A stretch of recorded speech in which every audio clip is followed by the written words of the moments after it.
جب اپنے دل صاف رکھیں گے تو دل پھر آئینے کی مانت ہوگا، پھر اس آئینے میں دیکھیں گے تو پھر خیری نظر آئے گی۔ تو جب آئینہ ہی دھندلا کر لیا تو پھر کیا دکھائی دے گا؟ اس لیے اپنے دل کو ستھرا کریں، اپنے دل کو پاک کریں، پھر اپنے دل کے آئینے میں تمہیں ہر کوئی اچھا ہی دکھائی دے گا نا۔ کس کو پتھر مارے ناصر کون پر آیا ہے، دل کے شیش محل میں ایک ایک چہرہ اپنا لگتا ہے۔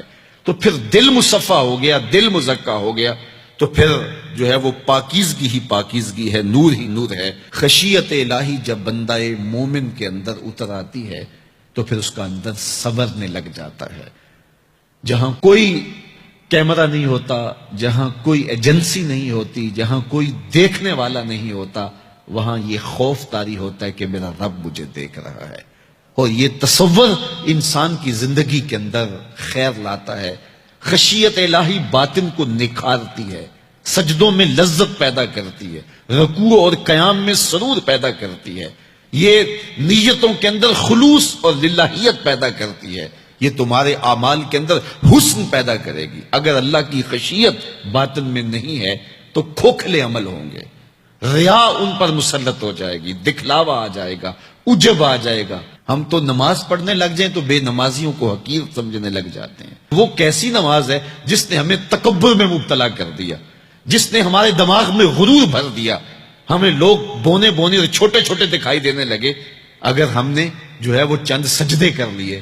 لیکن وہ لوگ جو خشیت الہی کے نور میں پرورش پاتے رہے، وہ ساری زندگیاں عبادت میں گزارنے کے بعد پھر بھی روتے تھے، پتہ نہیں ہماری باتیں بھی قبول ہوئی ہے کہ نہیں۔ حضرت سری سکتی رضی اللہ تعالی عنہ دن میں کئی بار آئینہ دیکھتے تھے اور اپنے چہرے پہ ہاتھ پھیر کے دیکھتے تھے، کہیں میرے گناہوں کے سبب سے میرا چہرہ سیاہ تو نہیں ہو گیا۔ حضرت جنید بغدادی کے سکے ماموں لگتے ہیں، فرماتے ایک دن حضرت سری سکتی نے مجھے نصیحتیں کی، ایک نصیحت کی تو میرے پاؤں تلے سے زمین نکل گئی۔ کہنے لگے بیٹا جب میں مر جاؤں تو مجھے بغداد سے باہر دفن کرنا۔ تو میں نے کہا کہ حضرت لوگ تو بغداد میں دفن ہونے کو ترستے ہیں، تو آپ کہتے ہیں مجھے بغداد سے باہر دفن کرنا؟ تو حضرت سری سکتی رضی اللہ تعالیٰ عنہ فرمانے لگے کہ اے جنید میں ڈرتا ہوں میری بدعمالیوں کی وجہ سے بغداد کی مٹی مجھے قبول کرنے سے انکار نہ کر دے۔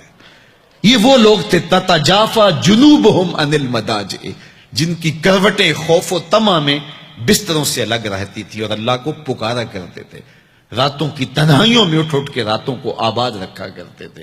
حضرت شیخ سعدی نے لکھا ہے کہ مطاف میں ایک شخص کنکروں پہ پیشانی رکھ کے رو رہا ہے اور کیا کہتا ہے، اللہ مجھے معاف کر دے نہیں تو قیامت کے دن نابینا اٹھانا، تیرا کیا تیرے بندوں کا سامنا نہیں کر پاؤں گا۔ اتنے درد سے روتا ہے کہ سینے میں دل ڈولتے ہیں۔ ایک شخص تو اپنا طواف چھوڑ کے اس کے پاس کھڑا ہو گیا، اس کی پشت پہ ہاتھ پھیرنے لگا، حوصلہ رکھ اللہ بڑا کریم ہے، حوصلہ رکھ اللہ بڑا رحیم ہے، اور اس کو تسلی دینے لگا، اور وہ اتنے درد سے روتا ہے اس کی چیخیں سنی نہیں جاتی، مطاف کے کنکروں پہ اس کے آنسو گرتے ہیں اور کہتا ہے اے اللہ مجھے معاف کر دے نہیں تو نابینا اٹھانا، تیرا سامنا تو بڑی دور کی بات، تیرے بندوں کا سامنا نہیں کر پاؤں گا۔ تو اس شخص نے طواف چھوڑ دیا اور اس کو تسلی دینے لگا۔ تھوڑی دیر کے بعد وہ شخص جانے لگا، چہرے پہ اس نے پردہ اڑا ہوا تھا۔ تو اس شخص کو تجسس تھا کہ میں دیکھوں یہ کون ہے جو اتنے درد سے روتا ہے اور اس کو سمجھاؤں کہ اللہ بڑا کریم ہے۔ تو وہ اس کے پیچھے چل پڑا۔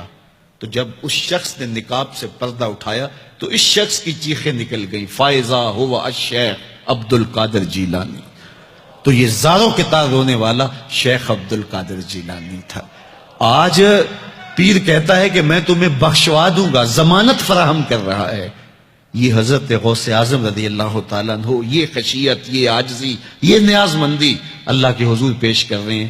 جب تک خشیت کا یہ عالم بندے کو اوپر طاری نہیں ہوتا اتنی دیر تک اس کے عمل اس کے اندر عجز پیدا نہیں کریں گے، عجب پیدا کریں گے، ریاکاری پیدا کریں گے، تصنع پیدا کریں گے، وہ لوگوں کو حقیر سمجھنے لگ جائے گا۔